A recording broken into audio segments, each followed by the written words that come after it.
Harlequin Presents number 642 was written by Madeleine Ker in November 1983. It's a marriage-packed romance novel. The title has nothing to do with the book. The start of the last chapter says the ocean is aquamarine blue. I think that's the only place where the word aquamarine is used. Argo Font Book Review. Argo Font Book Review. Our main character is the sober-minded Kate Melville, who is so focused on her career in watercoloring that she's never known the love of a man, even though she appears to be the most attractive woman in all of England. Her cousin Vera de Cruz is sultry, seductive, and suspicious. Uncle Roger died recently. His large estate includes an Italian island named Le Paru, which is worth £250,000. The will says the island goes to whoever marries Signor Carlo Castelli. Because in this book, it's totally legal to write a will that forces your relatives into a marriage pact. Kate wants to forget the entire thing until Carlo arrives at her flat. Oh no, he's hot! Kate has trouble controlling herself around him. Carlo teases her, calling her an ice maiden. He wants to melt her, to teach her how to live and to love. Dude, you just met her for the first time 5 minutes ago. Maybe you shouldn't be talking about showing her the shuddering ecstasy of love. That's what you would gain as me for your husband. Yeah, that's creepy. That's creepy, dude. He takes her to dinner at a fancy men's club. Carlo says his grandmother was a world-famous singer, and his father was a prince, which means the hot guy is actually Prince Carlo. Why am I not surprised? There's a bedroom attached to the dining room. When Kate learns this, she gets mad and suspects he has dishonorable intentions. He laughs at the idea, because of course he doesn't.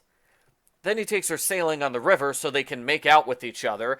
And, those sound like dishonorable intentions to me, Carlo. This chapter is hard to read because it is a textbook case of non-consensual romance. She tells him to stop over and over and orders him to take her home. Carlo doesn't listen. He keeps kissing her. He gives her mocking nicknames like Hedgehog because she's pretending she doesn't enjoy it. He only stops when she agrees to call him by his first name. Carlo should have stopped trying to seduce her the first time she told him to stop. The fact that he led her to drink a ton of alcohol right before this scene just makes it worse. The next day, Kate, Vera, and Carlo meet for lunch. Kate is upset when Vera hogs the conversation. Carlo reveals, in addition to being a prince, he's secretly a millionaire businessman with a huge computer company. Yeah, he's a dream guy, isn't he? He doesn't need to inherit Uncle Roger's island, so he suggests the three of them should spend the rest of the summer on the island. Then he'll decide which woman to marry by flipping a coin.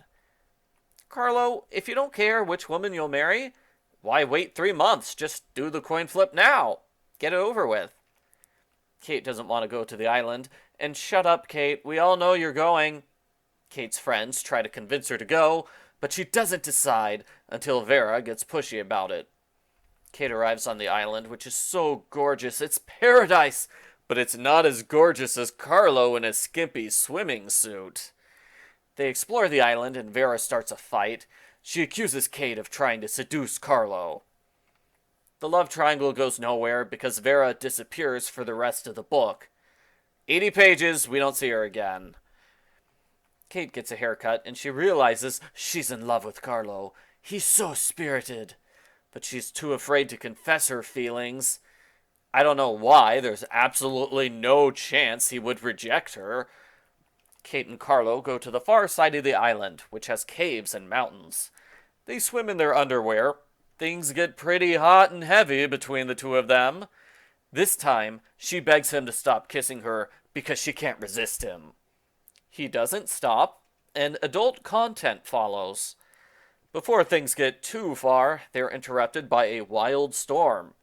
They almost die while trying to escape from the ocean. They're forced to climb up the cliffs and walk across the island. Her leg and his torso are badly wounded. Carlo's taken to the hospital where he might die. We all know he's gonna live, but he might die, so he wants to marry Kate, just in case. A lawyer says marriage is very serious for Catholics in Italy. But they don't have a Catholic wedding. They put the wedding ring on a Bible to exchange vows? That's not a Catholic thing. The vows include, I take thee, but Catholics say, I take you. Kate and Carlo are married, but there's still 18 pages left in the book. They stretch out the story a bit with a forced misunderstanding.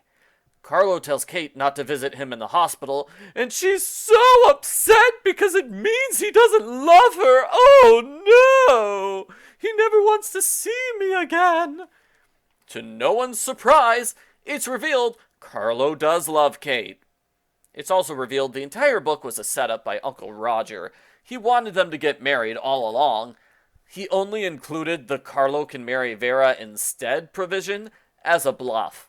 Speaking of Vera, she got her money, so she's satisfied. The end. Post-book follow-up. I didn't like this book. The majority of the book is Kate alone with Carlo. If you don't like seeing the two of them talk, then you won't like this book. I didn't like the romance scenes with them. They were too non-consensual for me. It was bad. The book sets up a love triangle, but that story doesn't go anywhere because Vera abruptly leaves the book. I wish her character had shown up more often because Carlo was usually less of a seductive jerk when other people were around. This wasn't the book for me. It's a pretty outlandish premise that Kate has to marry Carlo, who's secretly a millionaire prince who wants nothing more out of life than to seduce our main character against her will. I give Harlequin Presents number 642, Aquamarine, a thumbs down.